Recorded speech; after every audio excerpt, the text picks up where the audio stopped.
In 2013, the title of an article in the New York Times was "Suicide, a Crime of Loneliness." And the focus of our next speaker will be looking at loneliness and its relationship to suicide. Over 44 years ago, our next speaker recognized the significance of depression, loneliness, and suicide, and other factors in the lives of older adults.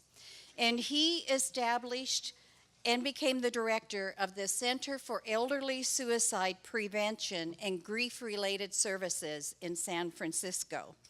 The center serves older adults, family caregivers to older adults, and younger disabled adults.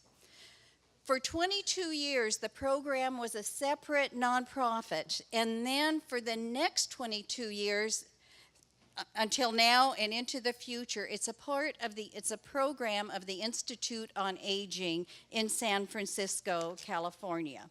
But what I want to emphasize is that Patrick not only directs the program, he is very actively involved in working with older adults. He's very hands-on at the center programs. Since 1986, he has conducted over 4,100 traumatic grief loss groups. And he spent thousands of hours talking one-on-one with individuals on the telephone who may be on the brink, for example, of suicide or have other trauma in their life.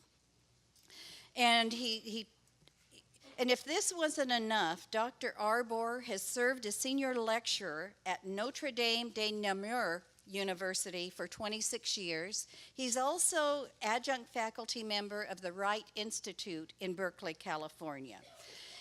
Patrick travels extensively in the United States, and it's not for pleasure, it's to conduct the workshops on the issues like he will be talking about today. And he has written approximately 100 book chapters and professional articles on these topics. And as you can imagine, as a result, he has received many national awards for his work. But best of all, Patrick is really a good friend of my husband and myself, and we both think of Patrick as a brother. And we love it that he was invited here so that we could steal him for a few days of pleasure. And Patrick and I have conducted many workshops together, and I know you will gain a lot of information and thoroughly enjoy what Dr. Patrick Arbore has to say. Patrick, come on up.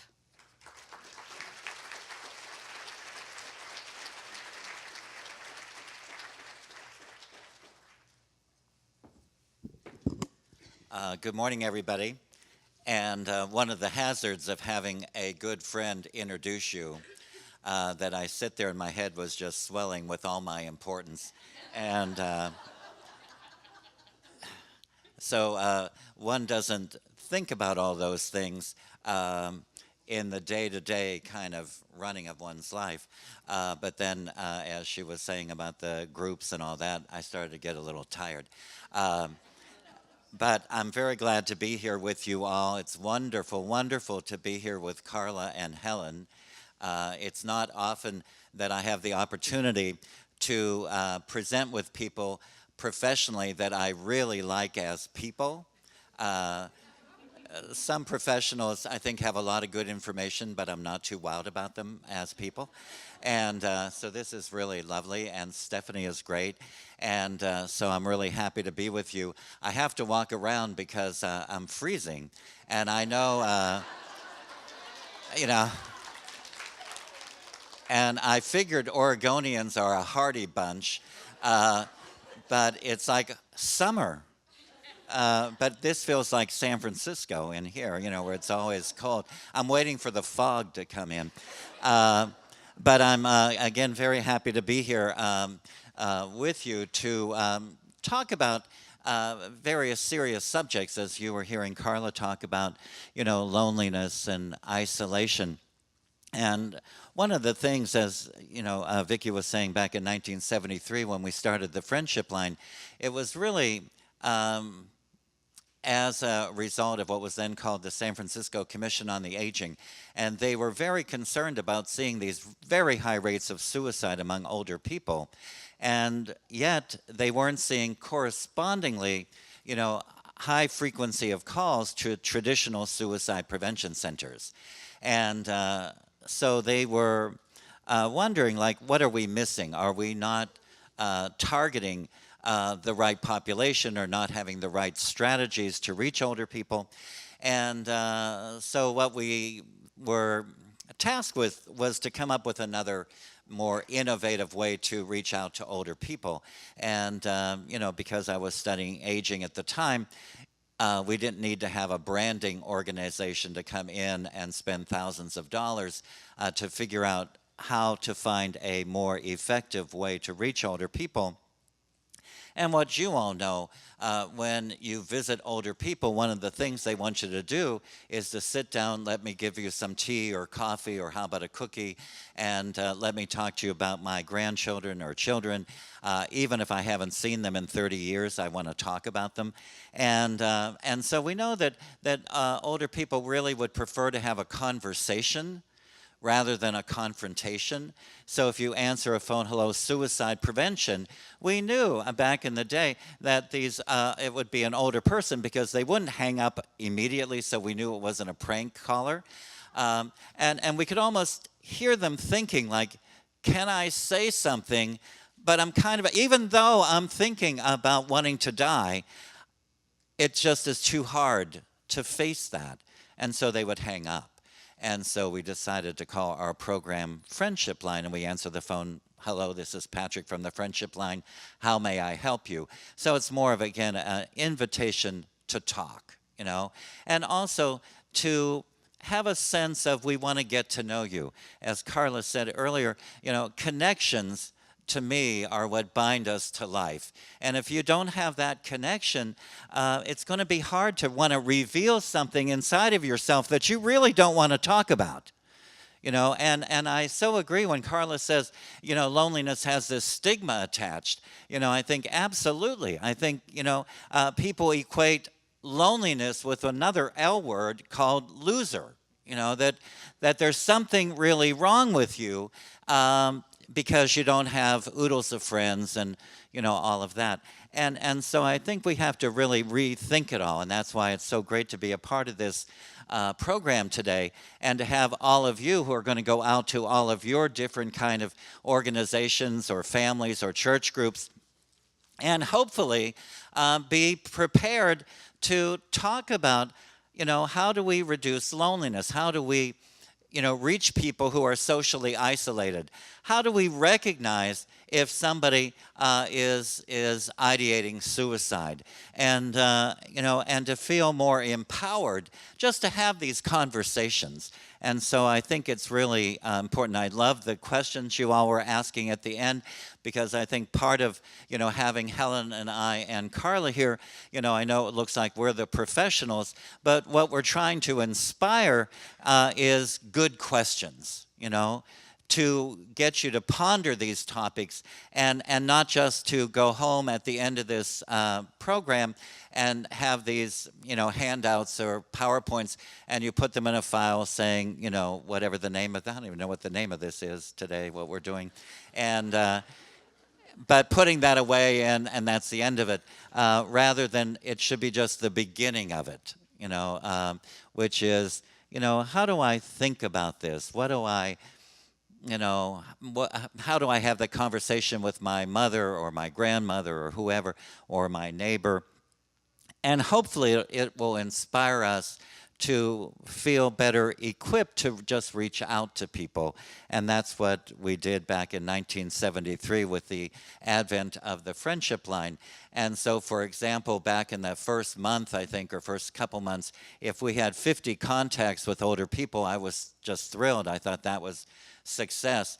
And in the month of May, we had 8,500 contacts. And, so, I think, again, with older adults, when you put something out there on a menu. That's why I liked all of Carla's resources. When you have this menu of options, older people will, have a choice, and they'll make a choice to call. Because it is available, and as Carla said, it's available not just obviously in California, but also throughout all the states, across the country. And Institute on Aging is a nonprofit, so we don't do a lot of marketing, or any marketing. And so, across the country, when I give talks across the country, that's when we see an uptick in numbers of calls. Usually it's where I speak, and then people will go out and they'll talk. The problem is sustaining that. That's, because people change in nonprofits, social workers move around, or case managers, and, and then it's easily forgotten. So it takes a lot of kind of inoculations to get people to remember these resources. The other thing I just had to say about those videos that Stephanie showed from England, I love that term, carer. That is like so cool, and so I think it really reflects more the heart of someone who cares for somebody rather than caregiver. I really like that. It just felt so much more humane to me. Then we also call out to people as well, and we call out to people again throughout the country where someone calls us and says, my loved one just has some maybe memory loss or isn't good at calling people on the phone because they can't remember numbers, and would you call out to that individual? So we have a very robust outreach system as well, as Carla said. So we'll call people once a day if that helps them, or weekly, or whatever might be appropriate. And so again, that works for here as well in Oregon. And then, as Vicki said, we also have traumatic loss groups. And one of the things when I think about loneliness and isolation, as one older woman was talking about the suicide death of her adult son, is that she just said something to the effect that people forget really quickly losses that people have. And so, there's maybe a lot of energy if you have had a recent loss. It's a parent or a adult son or younger, a spouse, and there'll be those lovely notes that people will send, and maybe phone calls or casseroles depending upon the community in which you live. But in a couple years, that's all going to fade. And it's almost as if that person doesn't exist anymore. We have such a funny sense of history. We're all interested in Ancestry.com, but we forget that our neighbor lost their son 6 years ago, and we don't ever mention it again. But she said, I am enveloped in an atmosphere of emptiness. And that just was so touching to me. And I think that we need to be also aware of people that have loss, grief and loss, and how that affects them too in terms of isolation and social isolation.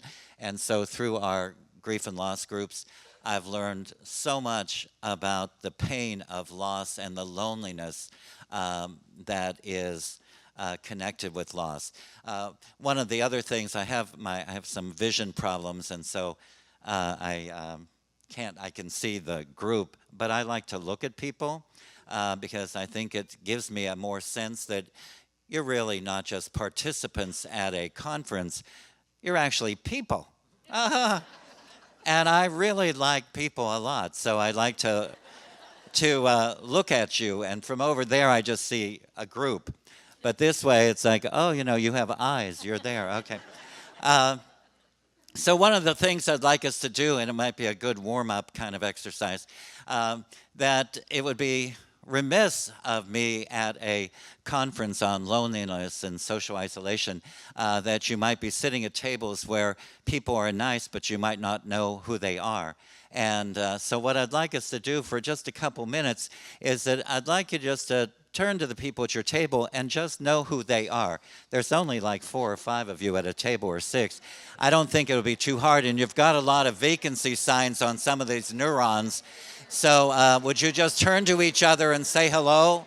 But make sure you know people's names.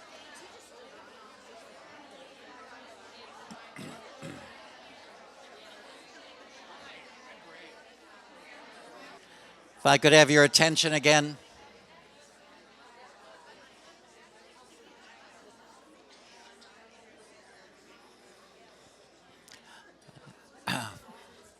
Thank you very much. So at least I think it is important that you have a sense of who you're sitting with, or a little bit about what they do or why they're here, at least to know their name. And I think that can be very helpful to get an idea of what does it take, like Oprah with her Hello initiative. It seems so simple, and yet we know that a lot of people would be very resistant, and maybe some people in this room were a little resistant, because I think that we've become a society that has lost a sense of just how we say hello to people. That just kind of respect, that kind of, almost intuitive, desire as a social creature to want to know who are the people sitting near us. And one of the things I love about doing just that little tiny exercise is just the energy that emanates. When people are relaxed and they're able just to say, hi, my name is Patrick, what's yours? And there's something I think very has to do with some kind of alchemy, that when we look at someone in the eye and we say, hi, my name is Patrick, what's yours? What's your name? Carol. And Carol, that something shifts. We might not be able to perceive it at first, but I think something happens to us when I see that you're a human too, and that we're just all in the business of getting from this moment into the next moment in one piece, and maybe to be a little kinder to each other or a little bit more civil. And I fear in this day and age of, Facebook and tweets.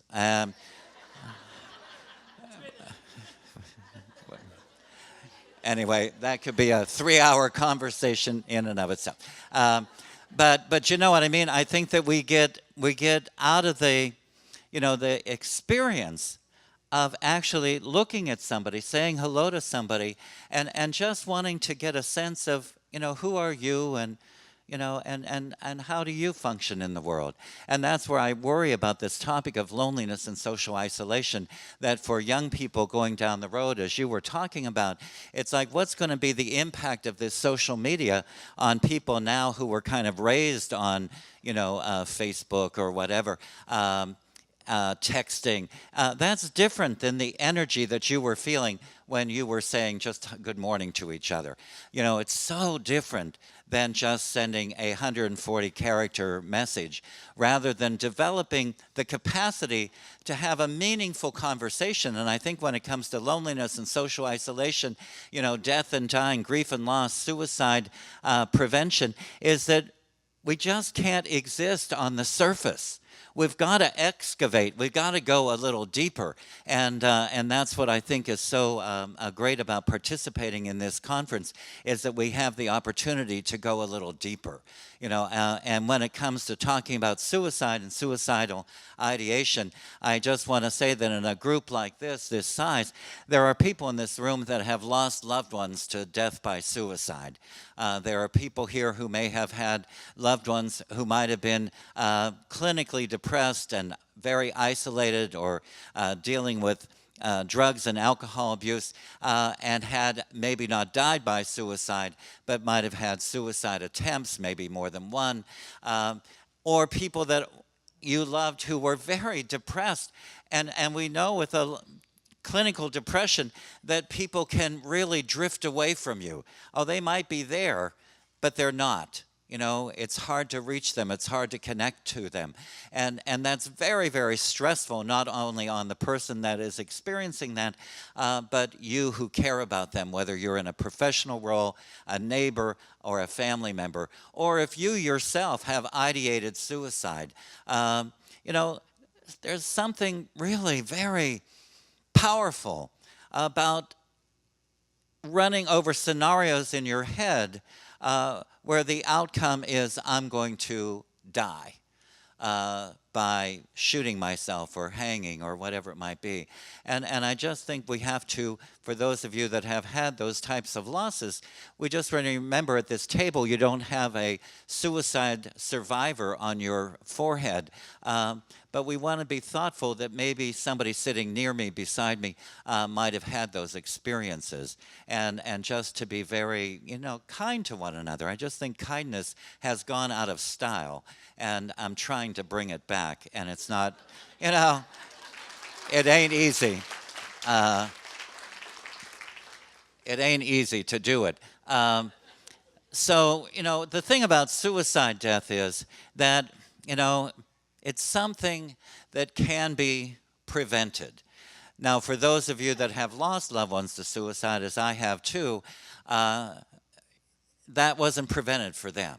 And so there's a pain in there that my loved one didn't survive. Nobody reached them or reached them in a way that helped pull them back from the precipice. But suicide is seen as voluntary. Other deaths are not, for the most part. But suicide death is very hard for us as people that have experienced the death of a loved one to suicide. It's very hard to manage the intensity of pain that's associated with death by suicide.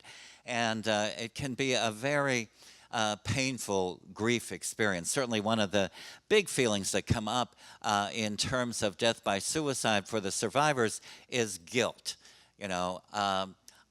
Maybe I should have done this or that, or I should have called more often. I mean, I have grievers over these last, 30-some years that have weren't even in the same state with the person who died by suicide, and yet they felt horribly guilty because they didn't call enough or they didn't visit enough, or, and it really says how we seek to understand death by suicide. We try to figure out how could this have happened to my loved one or my student or my client or consumer.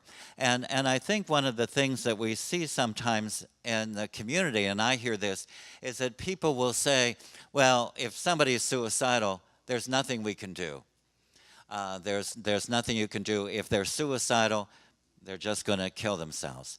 And I think we have to combat that, very pessimistic view. I get what they're saying, which is, I didn't know how to reach them or I didn't know what to do. And I think we have to keep exploring ways. And I think one of the ways is what we're talking about today, is to really stay connected with people, and get to know them, And you had alluded to that gender difference between men and women, and I was so glad you said that. It's like, yeah, isn't that funny that men don't seem to be as lonely as women? And yet, as a man, and I know the men in this room, including Josh, I know you'll support me on this, is that men cover, and they don't exactly tell the truth. When it comes to, I'm talking about friends, not just acquaintances. And I think men are really great at acquaintances. How about those Warriors or Pistons, or I don't know much about sports, so I won't go down that road. I'm covering. I have no idea what I'm saying. But I hear men say these things. But I rarely hear them say, I need to talk about something that's really been bothering me for the last 25 years. And it's this feeling of emptiness or loneliness or lack of purpose or whatever it might be. Or I've been thinking about ideating suicide for the last 30 years. Well, men don't often talk about that. and we need to really figure that out as we go along. But we also have to be very aware of people that have lost loved ones, whether it's to suicide, death, or any kind of death, in terms of how that affects them. And not to abandon them, not to forget about them. One man whose daughter had died young, she was only in grammar school, and when her fellow kids in grammar school graduated from high school, and that was what, maybe 7 years later or something like that, that he said, if one of those parents would have called me and said, I'm thinking about your daughter. And it just kind of breaks my heart even as I'm saying this. And he said, that would have made me feel so good. If they would have just said, I'm thinking about your daughter, and we know she's not graduating with her class, but we're thinking about her.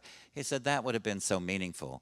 But we hold back for all kinds of reasons, and oftentimes we don't know exactly what to say, or we say, I think it's incorrect, but I think people say, well, I don't want to upset the person. And from working with grievers for so many years, they would say, upset me. I'm upset all the time anyway, I just don't show it. But it's okay, remind me if you think I don't know. And it can be really helpful, and I think it can break through some of that loneliness. I have some information in the handout. I'm not going to go into detail about this.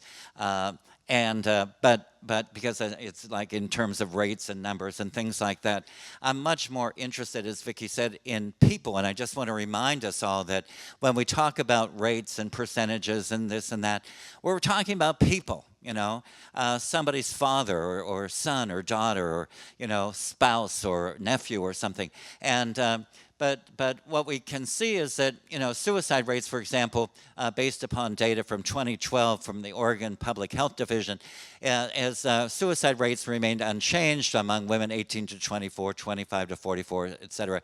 Suicide rates increased, however, both among men and women aged 45 to 64.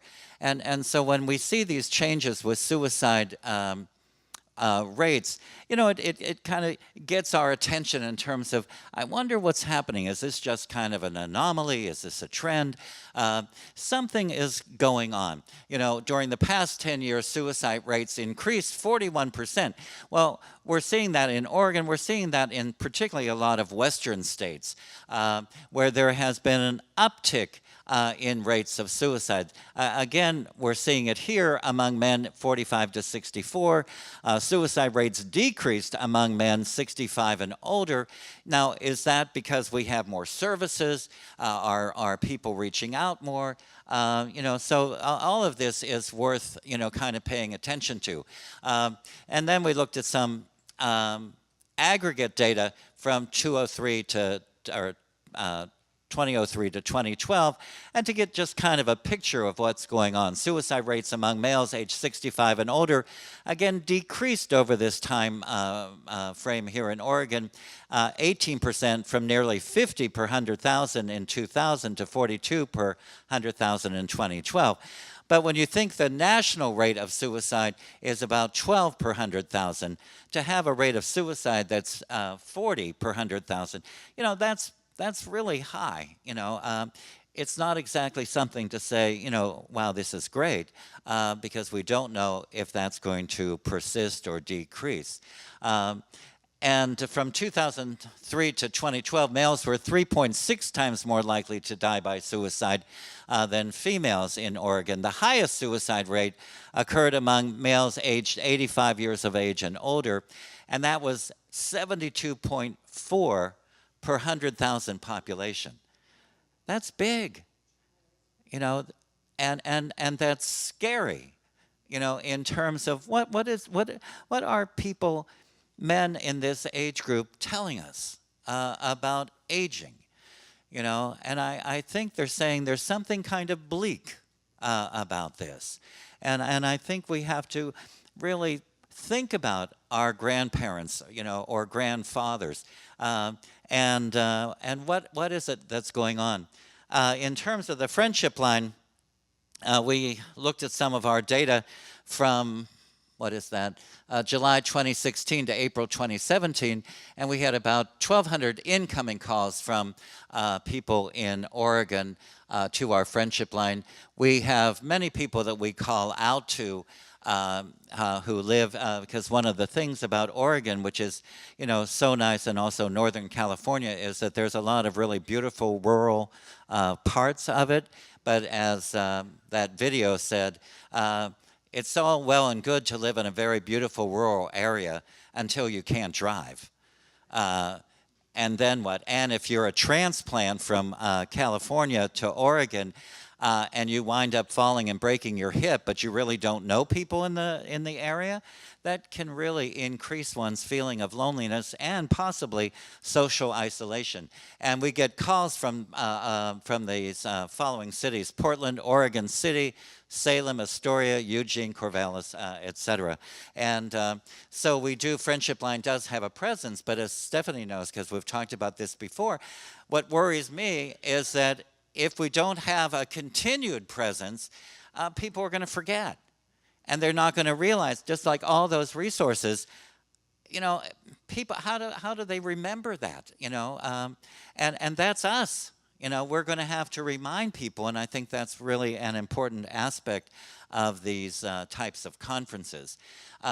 So, for example, the suicide rate for the nation in 2015 was 13.8 per 100,000 population, and then think about the rate of those 85 plus, 72 per 100,000.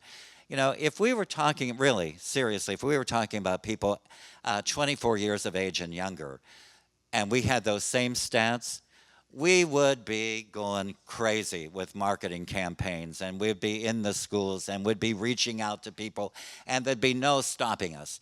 But when we say, well, it was 85 plus, well, they're going to die anyway, is what the usual response is. And I say, well, so are you. I don't care that you're 30, or 52. You're going to die too. And wouldn't you want someone to care about you? And it just makes me nuts. So we need to be thoughtful about the suicide rate for older adults in 2015 was, again, overall, a rate of 16 per 100,000 population. So again, when we look at these rates that are 50 per 100,000 or 70 per 100,000, there's something going on in terms of a message.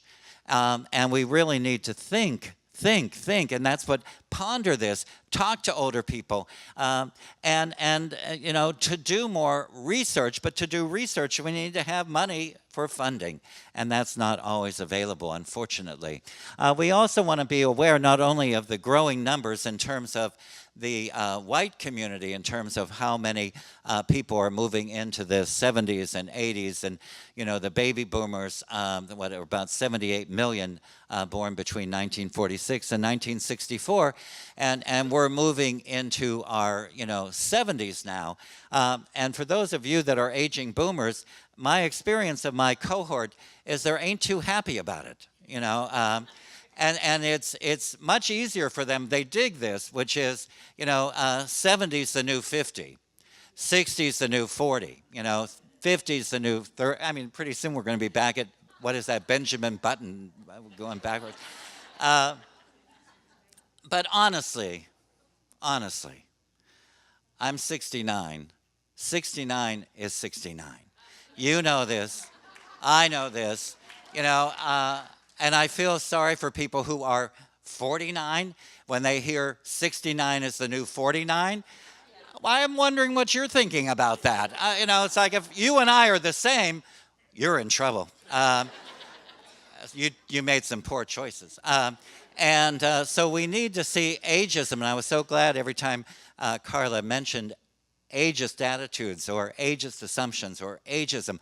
That's the other, kind of, ghost, kind of under the bed or whatever, that we need to really talk about. And many times when I talk to older people who are ideating suicide, and I'll say to them something about, how are you perceived as an older person? How do you perceive yourself? And they might say, oh, everything's fine. Everything's fine. Nobody treats me differently. And yet, if you ride the Muni in San Francisco, you can see really clear evidence that people are not leaping out of those front seats, which are supposed to be reserved for older people and the disabled. And they don't care that you fall, you know, because we're such an ageist culture and a death-denying culture. You know, and there's stigmas everywhere. But we need to really look at the impact on older people, particularly as we go down the age continuum in terms of the impact of ageism. But we also want to be aware of aging minority groups that we're seeing, you know, much bigger numbers. And we need to figure out, you know, how do I relate to, let's say, an Indian from a tribe in some area around you, and how do they look at aging? You know, and if I say, well, we have senior centers, or they have, but if they're based only on a model, which is usually meant for, let's say, the white population, that might not be very attractive to somebody that is Latino or Latina or Hispanic. And so we just have to really start sitting back and pondering these things. How can I make adjustments to my community center so that it's more appealing and inviting to somebody from another culture? And we need to really think about that. And then, you know, I included this from 2015. They didn't have it broken down in terms of age groups, in terms of minorities and death by suicide.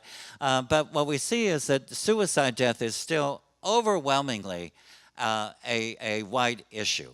And we need to kind of learn from other communities, what does aging mean to them, you know? And I really think it has something to do with community, you know, and how different cultures, you know, kind of integrate older members of their families into their lives in a meaningful way, you know, a vibrant way, rather than, I think one of the questions had to do, or maybe it was the video, that there's an obligatory, no, somebody was saying, oh, I want my mother to live near me, but it means having her move to another part of the country, and oh, I really want mother to be there, and then mother obliges, and then that family really has very little contact with her, you know, and yet we pulled her away from her community that she developed in whatever part of the state or region that she lived in, and we pull her back, and then she's lonely. And we have to really think about just a common thing that I hear when I'm giving talks on aging out in the community, and it's mostly if I'm talking to a group of older people. What so many older men and women say to me is, I thought I was going to have a better relationship with my adult children. I thought that was going to happen, that we were going to spend more time together, it was going to be healthier. And she said, I see my adult children so much less than what I had anticipated. And I can't seem to be able to manage a type of relationship that I thought we were going to have, and I see them less than I had ever imagined would happen. So I think we need to also look at middle-aged adults and see what's getting in the way of you reaching out to your parent, even if they're in the same region.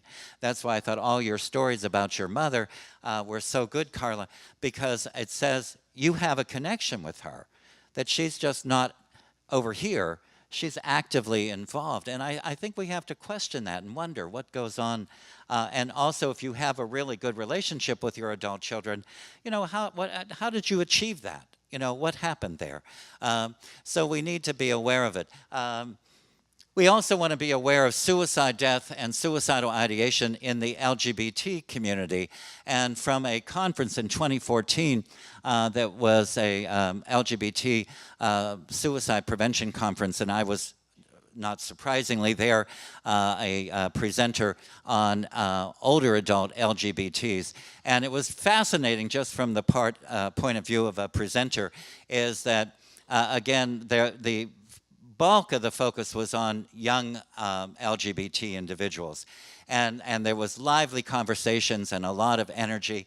And then when I was doing my part, I looked out at the audience, and I'd say, and there were quite a few people, maybe this size, and when I got up to speak, I noticed that people's heads went down because they were on their iPhones.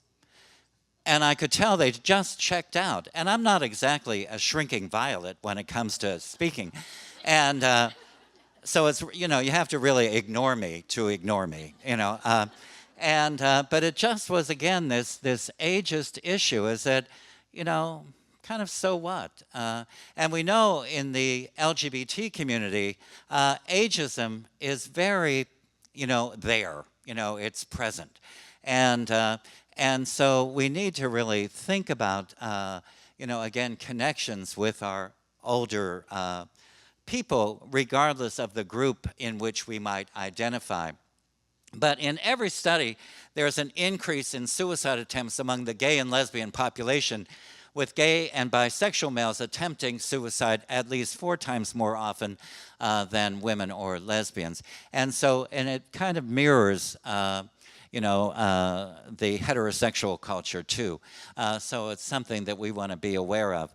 But we want to, again, be aware of this 46 to 1964, the baby boomer age crowd, and that the rate of suicide in older adults is anticipated to continue to be an issue. And it's something, again, that I think we have to pay attention to in a society where the worst thing to be in America today is to be old. And that ageist assumption, again, is very stereotypical of what happens to us as we age. And people think, well, you're just going to get really lonely, that lonely and old are synonyms, or you're going to be depressed, or you're going to be, socially isolated.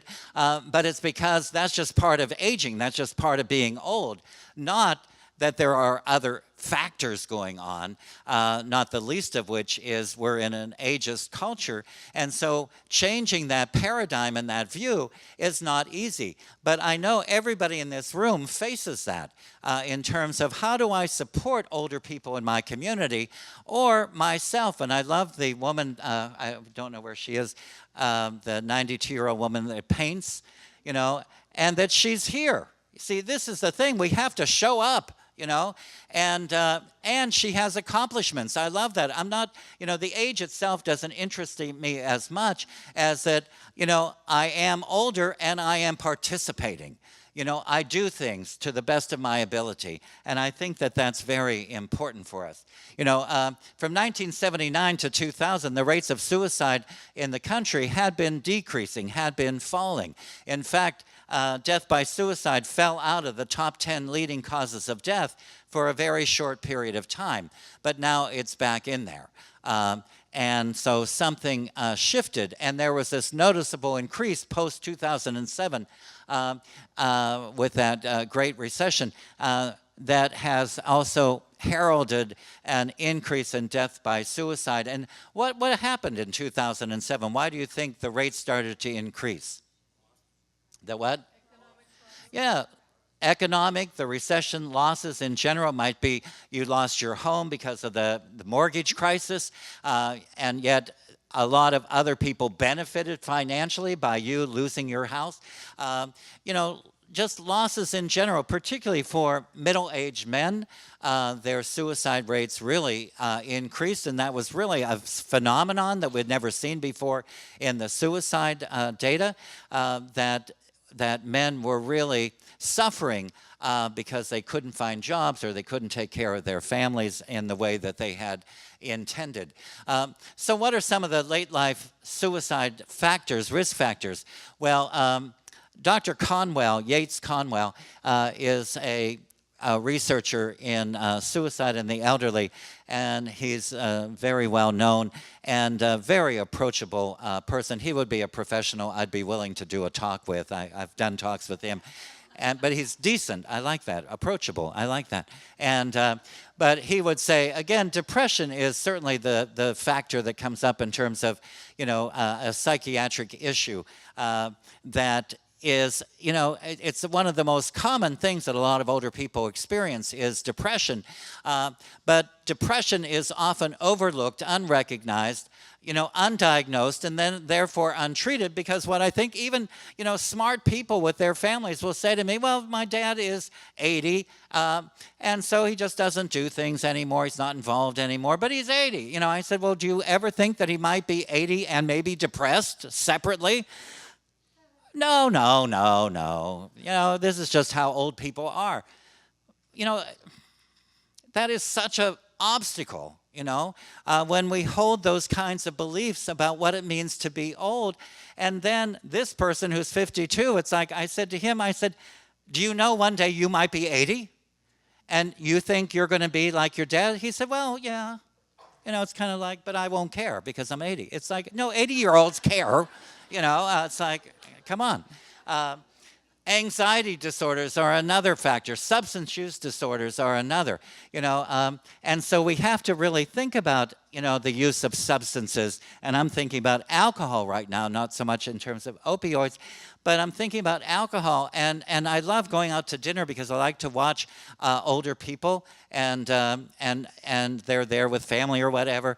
And just exactly how much are they drinking?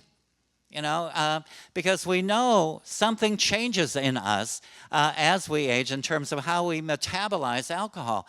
And yet we rarely talk in terms of families about how much does mom drink? And maybe she just doesn't understand. I think education is so important in terms of, maybe one should really only have, if you're going to have a cocktail or a drink, maybe just have a glass of wine, not 5, or whatever. But see, then we have to admit that we're older. See, I don't mind admitting that I'm 69. It's like I was, about the same as I was at 68. I haven't changed that much. Personality traits, being rigid, anxiety, obsessive features, neuroticism, physical illnesses, which seem to show up more around people that have completed suicide. Well, cardiovascular disease, malignancies, pulmonary disease, that it's all well and good when one of my students, I teach intro to gero or gerontology, and one of my students, and we were talking about death and death anxiety or looking at death, and she said, I have no problem at all with death, none. I don't have even a hint of anxiety about death. And I said, I'm just curious about how old you are. And she said, I'm 25. And I said, oh, okay, understandable. I mean, right, it's 25, and your psychological context is not death. But I think we sometimes fail to remember that you might not feel that way always. At 25, it's one thing, but it might be a different thing at 75 or 95.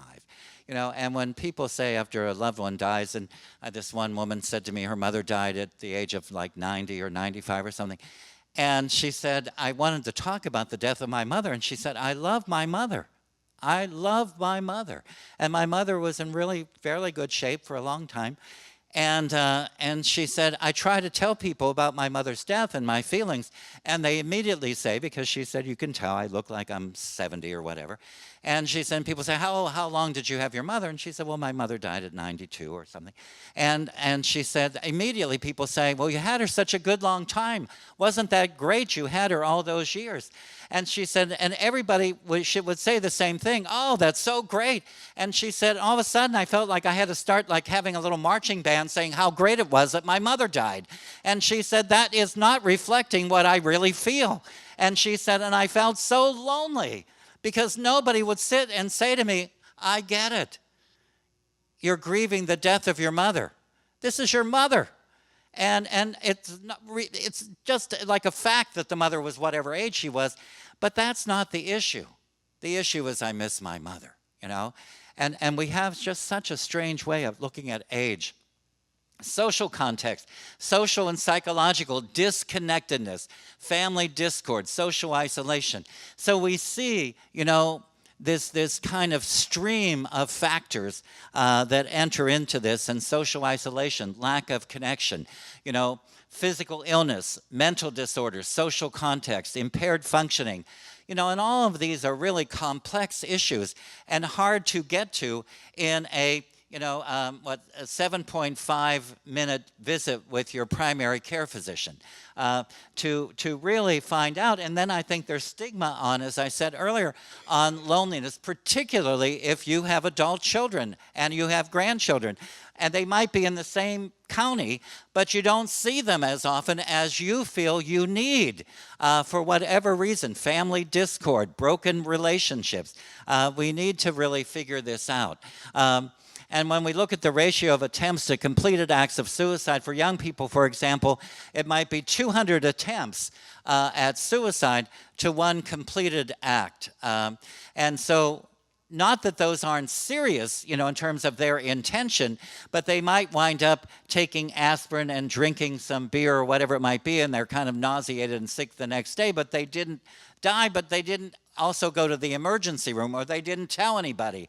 Oftentimes their peers know that something happened. Their parents might never have known what went on with them. But what they have done is they've acquired the capacity for self-harm. That's why we need to intervene, even when it was a very less lethal attempt. But for them, in their mind, they thought they might die. And we need to think about that. For the general population, it's about 20 attempts to one death by suicide. But for older adults, it's 2 to 4 attempts to one completed death by suicide. So we don't have as much time when an older person is ideating suicide, that they are far more desiring death than somebody 26. And we need to be able to talk about that. We need to find a way to talk about death. And death and dying, and what are the reasons that you're thinking about these things. It's very difficult for people. It's hard for us to talk about loneliness. It's hard for us to talk about social isolation, let alone, are you thinking about death? Are you thinking about killing yourself? And that's complicated. Older adults' death by suicide may be a result of their great frailty. We think it's like, hey, when I talk about the fact that we have these aging stats and we're living much longer, and we have this opportunity, everybody in this room has an opportunity to live, for whatever age you are, for 20 more years or 40 more years. The fastest growing age category in America today is the 85 plus age category. The second fastest age category of growth is the 100 plus. And so I say to people, isn't this great that you're going to live hopefully into your hundreds? Wouldn't that be fantastic? Yahoo! I'm looking forward to it. No. People are like, oh, I like the idea of living a long time until you put it that way. Because I thought it would be great to live like I am now, 40, for the next 40 or 50 years. But the fact that I might wind up contracting chronic illnesses and having to deal with that. But see, that lack of energy around getting older, to me, is going to play a role in how we view and engage older people.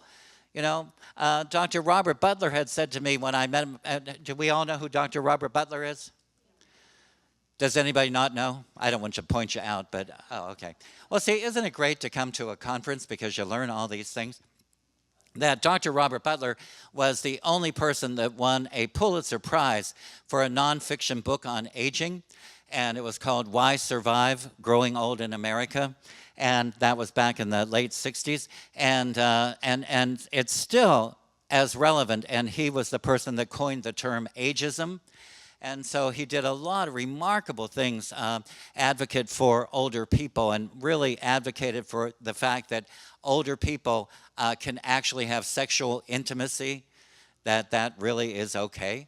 Not ick, don't tell me that about my parents, and very strong. But he said, what we have to be sensitive about is chronological age. And not just to recognize somebody who we didn't recognize at all in their 60s or 70s or 80s or maybe 90s, but they turned 100 and we all like, wow, isn't that great? Rather than, he said, we should be thought about in terms of what we've done, that I helped produce something. I helped to create something. I had 3 children, and I worked as a volunteer at whatever. And we want to think, we just have such a skewed way. When I met him one day, he said, Patrick, he said, what people are going to be interested in is how old he was at the time. And then people make ageist assumptions. And he said, we have to really somehow get that chronological date out of the way and just see me as not an 80-year-old person, but just a man that has been around for a long time and gained some experience. It's not the 80, it's what I've done with my life. And I think that one of the things he said about dying, he said he doesn't think old people resent younger people who are going to be taking our places down the road, and that most older people understand that death will come. But he said, what older people really fear is having lived an absurd life. And when Carla talked about purpose and meaning, I think it's so important that we just don't let people, wither away, in their apartments or trailers or homes, that we engage them, because I think older people have a lot to offer in terms of experience, but we don't tap that resource. And I think we need to do better at that. Older adults also tend to use more lethal means when it comes to death by suicide. So that's also a call to us to be aware of. We need to ask about firearms and how many firearms you have.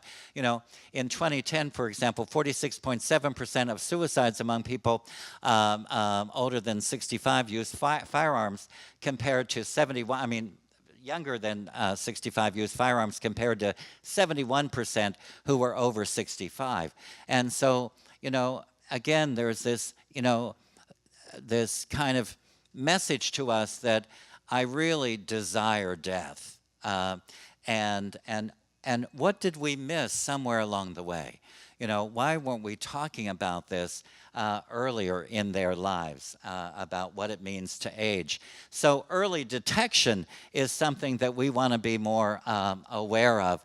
Older adults in the U.S. tend to be marginalized, institutionalized, or stripped of responsibility, power, and ultimately their dignity. And so one of the big fears that I hear out there from the aging community when I give talks is I really fear that I'm going to lose my mind, I'm going to have dementia or Alzheimer's disease, that type of dementia, and I'm afraid that I'm going to lose my dignity, that toileting is going to become a very shaming experience for me. If you've never seen those videos about Maury Schwartz, who had been interviewed by Ted Koppel many years ago, and he had ALS, and Ted Koppel was talking with him and kept saying, at what point would you kill yourself? And what I loved about Maury Schwartz's response, he said, when I can no longer communicate. And so Ted Koppel said, well, at some point you're not going to be able to talk to people because of the, losing that control in your throat, that muscle. And he said, Ted, there's other ways to communicate. As long as I can communicate, I'll want to live. And then he died of the ALS. He didn't kill himself. But if you ever see those videos, they're very powerful. And ageism promotes the idea that older people are a burden, as we heard earlier in Carla's presentation. And burden, to be a burden, is what I look at in terms of people who are suicidal, who are older. Like, I'm aware of loneliness, and of course Friendship Line began on helping to decrease loneliness. But it's also this feeling of I'm a burden. And I know you've heard this. I know you've heard this many times from older people who will say to you, I don't want to be a burden to you when your job is aging. It's like, how can you be a burden to me? This is what I want to do. I want to be with you. But it's this idea that I am too much of a burden. And so I don't belong. And we want to be aware of that. Ageism can reduce older people's self-esteem, reduce their participation in society, restrict the types and quality of services that are offered to them or that are available. And so again, we need to start earlier with people. Certainly we need to connect with older people now, but we also want to be aware of that we've never seen such a huge population of older people than we'll be seeing in these next 20 or 30 years. And so we want to be aware of that. And again, depression, etc. Again, older adults have a high risk of suicide. When we think that older men are 15 times more likely to die by suicide than women, we have a lot to learn from women. And why aren't we? And yet we know that women as caregivers, women as social workers, women, in these, discharge planners or whatever. There's so many women in the helping professions. What are we missing? And I think we need to tap into that more deliberately and strategically. Depressed older patients with suicidal ideation suffer more from severe depression, not surprisingly, and depressed patients without suicidal ideation. So we just need to look deeper. We need to excavate. We need to dig down and see what's going on. Does suicidal ideation influence the course of late life depression is still unclear, because we know most people don't die by suicide who are older. And yet, for those of you that lost an older parent or a grandparent or a spouse who was older, we need to care about that person and try as hard as we can to prevent that happening from anybody else. I often have grandchildren who are now in their 20s or 30s, and they come to our groups because they want to grieve the death of their grandfather or grandmother who took their own life. And I'll ask them, I said, well, how easy was it for you to come here and meet with me? And they'll say, oh, well, family told them. Why would you want to dredge that up? Why would you want to even talk about it? Just let it go. She was 76 years old or 55 sometime. I mean, we say old at 55. That's very scary. And yet these grandchildren are saying something really profound. And this one woman said, I love my granddad. And I am just so shocked that he took his own life.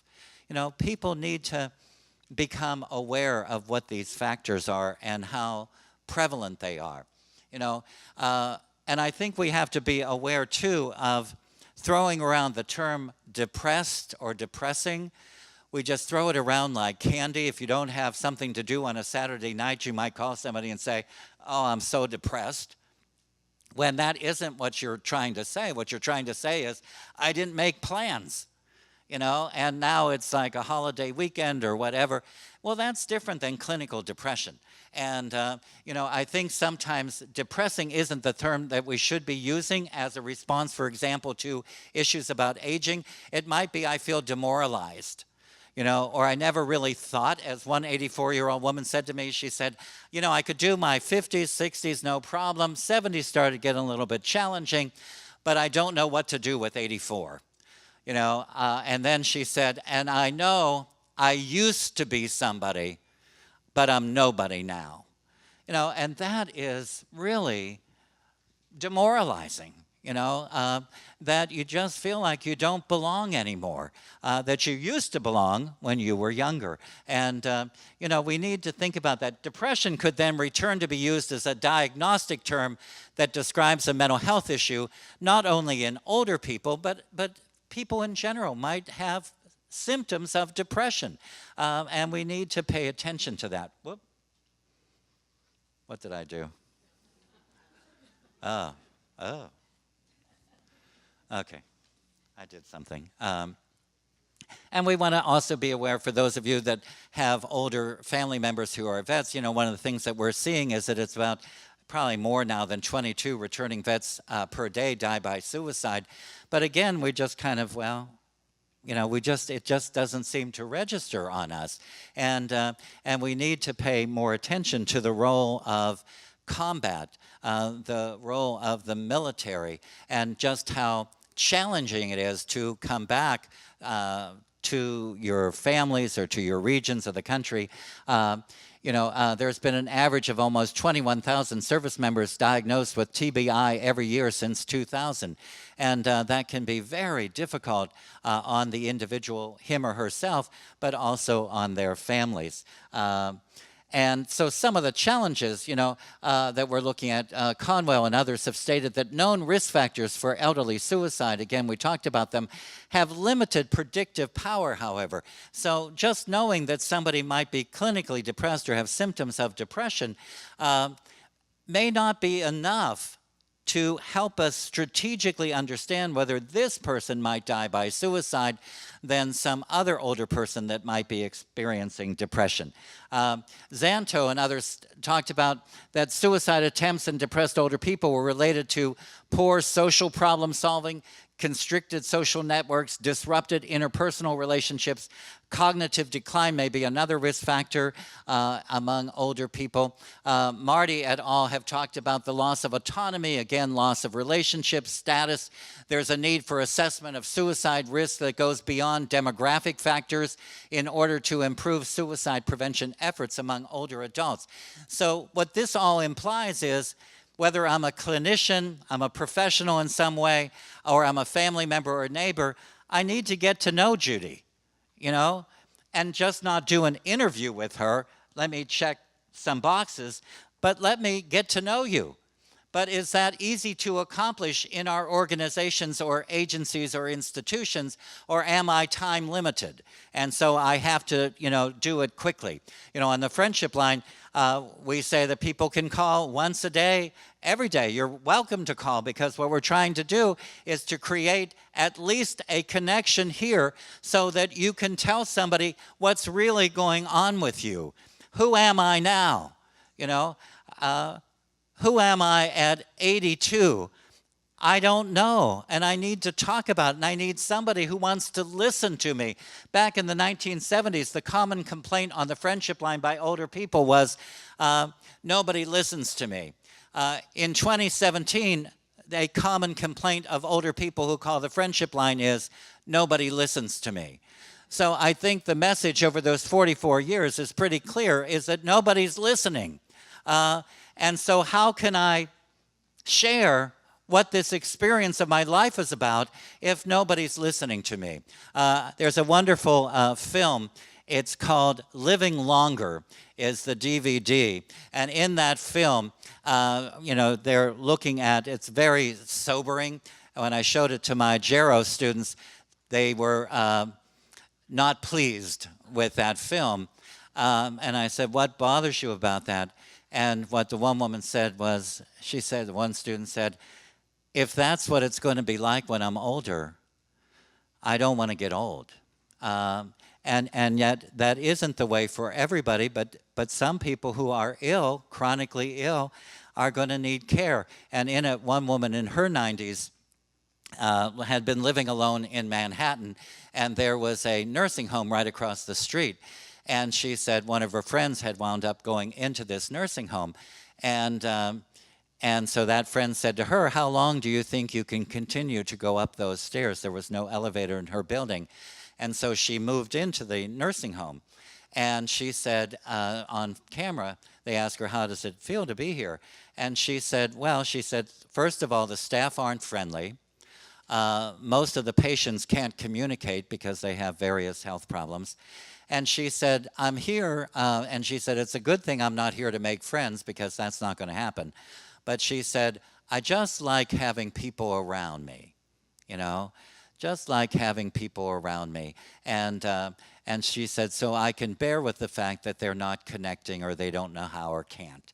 But it was also, my students said afterwards, they said, but isn't that heartbreaking in and of its own, that she could communicate and wants to, but where are the volunteers from community coming in and meeting with her? Well, they just weren't there. So I think we don't want to forget about people in these nursing homes or other institutions that really could benefit from some of these resources that we're talking about, but no one was offering it. So we also have to look at staff of these facilities, and how is it for them? How is aging for them?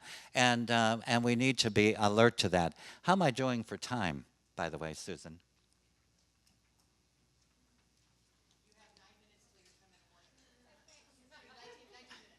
Now that is a gift. That is a gift. I'm very happy. So one of the theories that I want to share with you, that if you are not familiar with it, is the interpersonal theory of suicide. And this, what is interesting about this theory, it's by Dr. Thomas Joyner, the American Association of Suicidology, which is the accrediting organization for suicide prevention centers, and we're accredited by the AAS too. And they have a lot of strong belief in this particular theory, because we have to deepen our understanding of suicidal ideation and also of suicide warning signs. And again, just knowing that someone is older and depressed just isn't enough information. That's important, but we know again that lots of older people who might be clinically depressed do not die by suicide, because thinking about death and or suicidal ideation is one of 9 symptoms of depression. But what's interesting about Dr. Thomas Joyner's theory is that his father died by suicide, and his father was, I think, in his upper 50s, maybe 56 or 57, and his father had been very successful and had a lot of people in his life, and so we ponder, social isolation or loneliness. How do we know for sure that somebody is really suicidal? And you made that point very clear, that we've got to really talk to them. But I think men who are successful, who appear successful, I don't think that most of the men in this group go up to somebody who looks pretty successful in their 50s and says, could we have a conversation about loneliness? I just don't think, and you guys know that, it just doesn't happen. It's not going to come up generally. And his father then went to, drove a van or truck or something to kind of a remote area, and he killed himself very violently. He stabbed himself in the heart multiple times. And he left a note, and the note said, in part, was this the right thing to do? ? And that's what really prompted his son to really dedicate himself to trying to help people find ways to understand, because something was missed with his dad. And this theory was developed in an effort to determine more sensitive and specific predictors of suicide ideation and suicide death. And it proposes that an at-risk individual must have both the desire for suicide, but also the ability to carry out the act. So you've got to have desire. I'm really thinking about wanting to die. Older people say to me, I have stockpiled pills, or I have a gun, or this. Just in case, Dr. Robert Kastenbaum, a professor at Arizona State University, has said older people always have suicide in the back of their mind, so it's not like you're going to introduce it if you ask them, are you thinking about death, are you thinking about killing yourself, because they might be thinking about it anyway, maybe not in the present tense, but they're looking at it if things go wrong or whatever. And so the desire for suicide is connected to 2 areas: a thwarted sense of belongingness and a feeling of perceived burdensomeness. And this is what links us to what Carla was talking about loneliness and social isolation, that there's this thwarted sense of belongingness. I don't think I can go to church this morning because it's just, I'm just feeling too tired. Or, using the wheelchair, and they'll say, that's too much for you, and they'll say, and it's a burden for you to come and pick me up, and I just don't feel like I belong there, or don't count on me on the July 4th picnic because it's just too hard, and they have these kinds of rationalizations for no longer participating. And again, for human creatures who are hardwired to affiliate, it's not easy to disengage. When I talk to older people who do this and whose adult children or others then say, okay, then I know it's too hard for you, but we'll be thinking of you at the baptism or at the marriage or wedding or whatever. And I'll say to them, did you really not want to go to that? and they'll say, no, I really wanted to go to that, but I didn't want to be seen as a problem, a person you have to do something with. And I just get too tired, and so I wouldn't want to stay the whole time, but I didn't want anybody to have to drive me. They have all those, but they wanted to be there. See, that's the thing. I don't think we need to easily give in to it's too hard to take me there, or it's too hard to get me to the mall. I think we have to really ponder that and say, I think you really want to go, but you think it's too hard for me. Well, how hard is it for me? And that's what we have to really be honest about. Can I do it, or am I saying, thank God that she doesn't want to come because it is hard? And if it's hard for me, maybe there's somebody else who would be more willing to do it. But I think we don't have to say, I have to be perfect, but let's work together and see who might be able to help get grandma to the whatever it is, the event or something. So thwarted sense of belongingness and perceived burden. Thwarted belongingness is a profound sense of alienation. It doesn't happen overnight, but it kind of builds. As I said, I'm 69, I'll be 70 this year. And I think about that. I wonder at what point would I not be able to do a talk like this? And I wonder about that because I love the work I do. I wonder, will I have the stamina to continue doing the schedule that I do? And I wonder about that. And so it's already, in my mind, and I feel relatively healthy. But I talk about it. I can talk about it to Vicki or Cara. I can talk about it to people. And I'm willing to talk about it because I'm interested in this. But a lot of people aren't going to admit that, And then how do we know that they're not holding on to these kinds of thoughts that are, again, demoralizing? Might not be depressing, but might be demoralizing. We've got to remember this, and we've got to talk about it sooner, and that's not always easy to do. You have this perception that you're not an integral part of a valued group. And some of you who are my age or older have that sense when you're with, I was at a wedding not too long ago. I was telling Vicki, and one of the things I was aware of is that I was the oldest person there. And then I noticed another gray head, and I was so grateful. I was like, thank God. It was like I was in a desert, and I was dying of thirst. And she happened to have status because she was the mother of a groom. And she spotted me, and it was like electricity, And, it was that like that, she came running over, and she whispered in my ear, she said, thank God you're here. And she said, because look at the crowd we're with. Well, and they were all lovely. But I know you know that feeling, of, are we going to be able to talk? Are we going to have anything in common? Whatever. And it turned out fine. But I was so grateful she was there. So two components of thwarted belongingness, this sense that I just don't feel like I fit in with this group because I have, many more birthdays, is two components are loneliness and absence of reciprocal care, relationships in which individuals both feel cared about and demonstrate care for others. Oh, thank you, and thank you. I appreciate being cared about.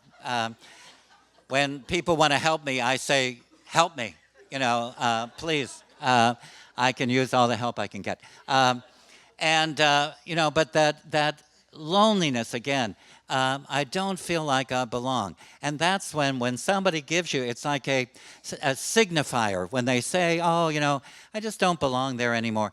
You think loneliness. You think social isolation. Something's going on. And people, adult children and others will say to me, oh, they were so independent. I think you were talking about a case like that. Are they lonely or are they socially isolated? But here's somebody that was always very involved and now not. And we need to explore that with them. Perceived burdensomeness views oneself as defective and flawed to the point of being a liability. And this is what I was saying to Vicki earlier today.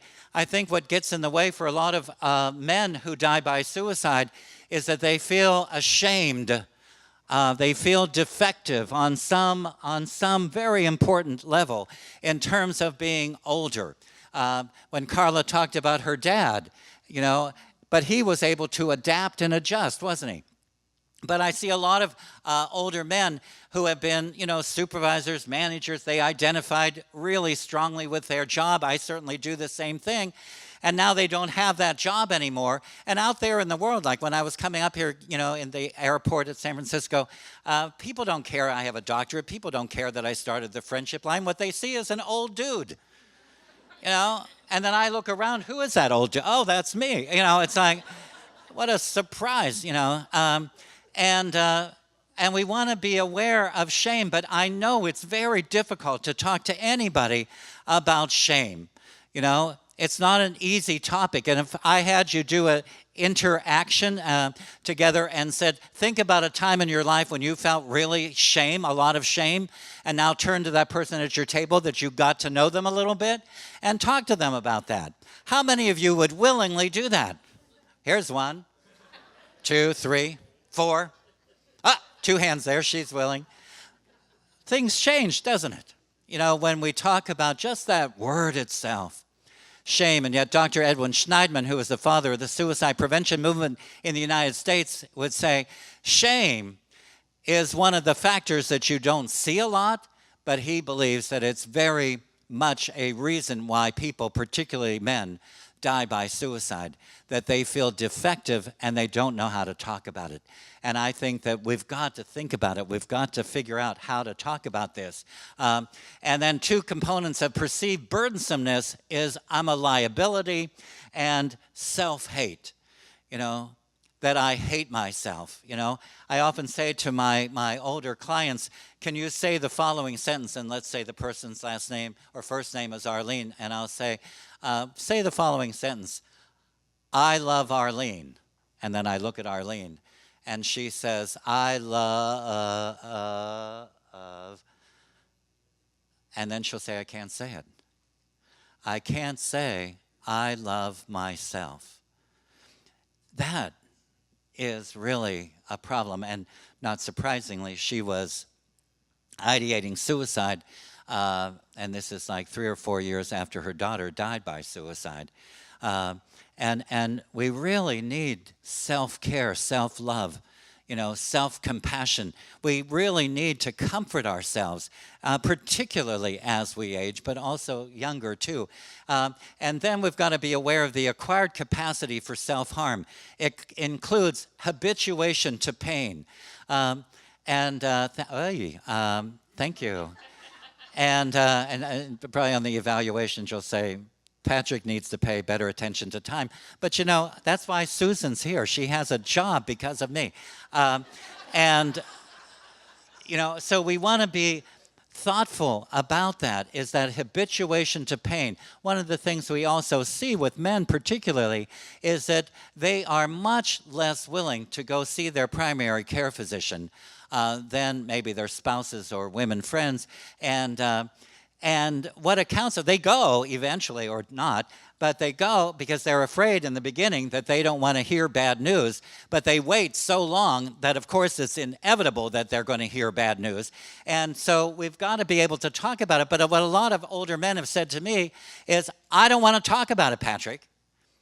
And I'll say, well, can't we just even have I don't want to talk about it. Then they get mad, because mad, boy, that's the stopper. They think that's going to quiet me and silence me. Well, no way does that do it. And so when they start yelling at me, and I just wait. I'm very calm, aren't I, Vicki? I'm very calm. And I sit there, and I know at some point when they get really mad, they have to take a breath. And when they take a breath, I move in. And then I just say something very simple. It's like, what was her name? Naomi File, that validation thing. And I just say, oh, you're angry. What do you mean? Then they go off again. And blah, blah, blah. There's a wonderful book by Terrence Real, R-E-A-L.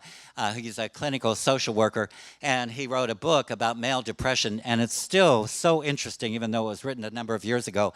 And it's titled, I Don't Want to Talk About It.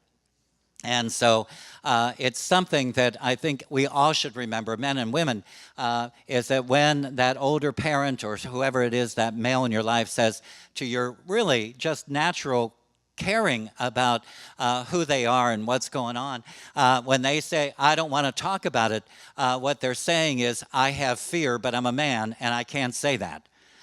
Because that's really shaming for me. And so we've got to be able to think about that better. And so there's a needs questionnaire, an IPTS, that you can find online. It's a really good questionnaire that might be used. And then just some other things, and we're not going to talk about this, but you have it in your handouts. It has to do with looking at wishes to die. It's fairly common that people are thinking about that. I hear it many, many times.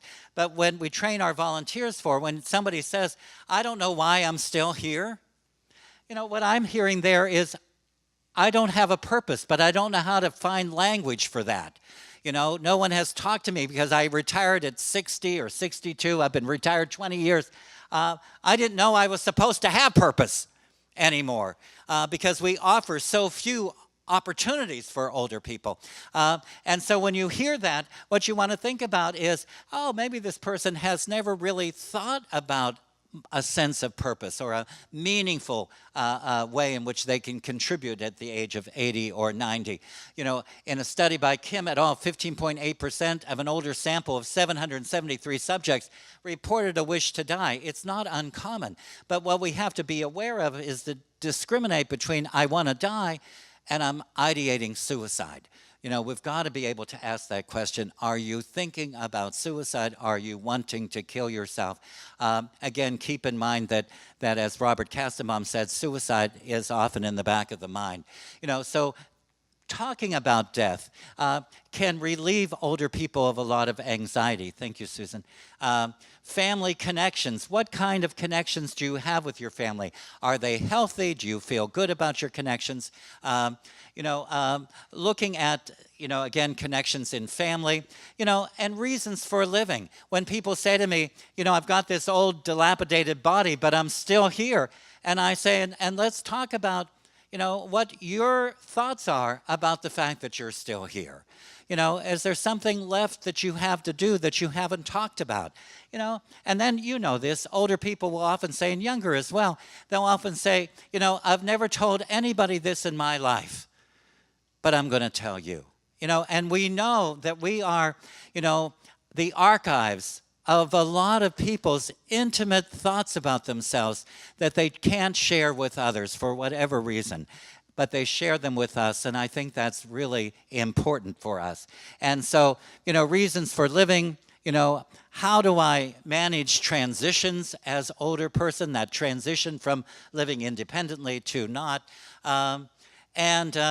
Effective suicide prevention strategies include enhancing illness detection, bolstering care maintenance, and improving care transitions. So there's many things that we've got to do in terms of connecting with older people, but it's more than just the superficial part of it. It's more than that. It's really allowing yourself to get to know them. And when we say, well, the company doesn't allow that, it's like something's wrong with the company, not you. And we need to inform them, educate them, have them come to meetings like this so that they understand it's the human, it's the person that we need to care about first, not a checklist. Thank you very much.